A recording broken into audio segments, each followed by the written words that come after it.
আমার ভাইয়ের রক্ত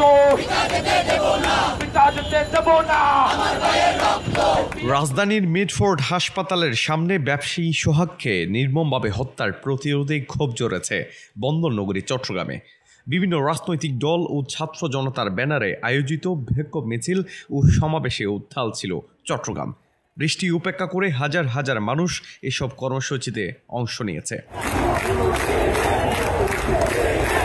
শনিবার বিকেলে নিউ মার্কেট মোড়ে বিক্ষোভ মিছিল ও সমাবেশ করে বৈষম্য বিরোধী ছাত্র আন্দোলন সহ বিভিন্ন সংগঠনের নেতাকর্মীরা সারা দেশে চাঁদাবাজি, হত্যা ও সন্ত্রাসী কর্মকাণ্ডের প্রতিবাদ জানান তারা।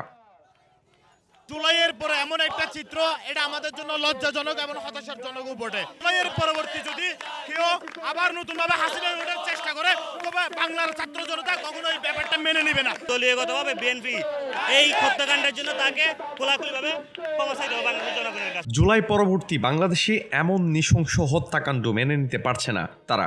রাজনৈতিক দলগুলোকে সংযত হওয়ার আহ্বানও তাদের।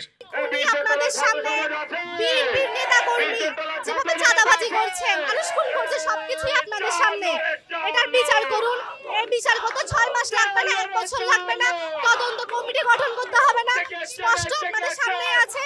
এদিকে এমন ঘটনায় ক্ষুব্ধ হয়ে অভিযুক্তদের বিচারের দাবিতে বিক্ষোভ মিছিল ও সমাবেশ করেছে বাংলাদেশ ইসলামী ছাত্র শিবিরের চট্টগ্রাম মহানগর শাখাও। নগরের মুরাদপুর থেকে শুরু হওয়া বিক্ষোভ মিছিলটি জিসি মোড়ে গিয়ে সমাবেশে মিলিত হয়। বিভিন্ন জায়গায় গ্রামে গঞ্জে শহরে বন্দরে নতুন চাঁদাবাজের আবির্ভাব হয়েছে। আমরা দেখতে পাচ্ছি হাসিনার পরবর্তী সেই আওয়ামী ফ্যাসিবাদের মতন সন্ত্রাসীদের মতন আরেকটি সন্ত্রাসী বাহিনী তৈরি হয়েছে। অন্যদিকে বিকেল 4টায় নগরের 2 নম্বর গেট এলাকার বিপ্লব উদ্যান থেকে ছাত্র জনতার ব্যানারে বিক্ষোভ মিছিল করা হয়। সন্ত্রাস ও চাঁদাবাজ বিরোধী ছাত্র জনতার এই বিক্ষোভ সমাবেশে নেতৃত্ব দেন গণতান্ত্রিক ছাত্র সংসদের কেন্দ্রীয় যুগ্ম আহ্বায়ক খান তালাত মাহমুদ রাফি।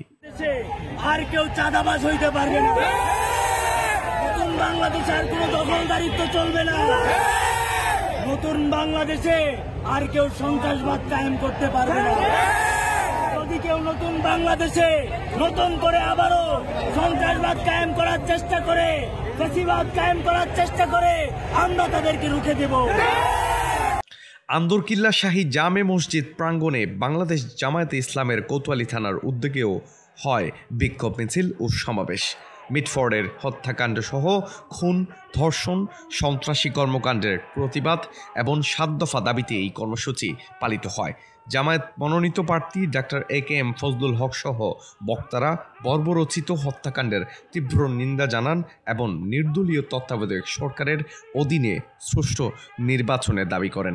আমরা ভিডিওতে যেভাবে দেখেছি, এটা একেবারে দেখতে চোখে সহ্য করতে পারি না। এমনভাবে পশুর মতো এত বড় বিরাট পাথর মাথার উপরে মারে সে মরে যাওয়ার পরেও তার উপরে আবার লাথি মেরে গায়ের উপরে উঠে তাকে লাথি মেরেছে, এটা কি কোনোভাবে মেনে নেওয়া যায় না। এই স্বাধীনতার পর আবার কেন রাস্তার মধ্যে পাথর মেরে লোককে হত্যা করা হচ্ছে? জামায়াতের কর্মসূচির পরপরই আন্দরকিল্লায় জাতীয় নাগরিক পার্টির NCP যুব সংগঠন জাতীয় যুব শক্তিও বিক্ষোভ মিছিল ও সমাবেশ করে।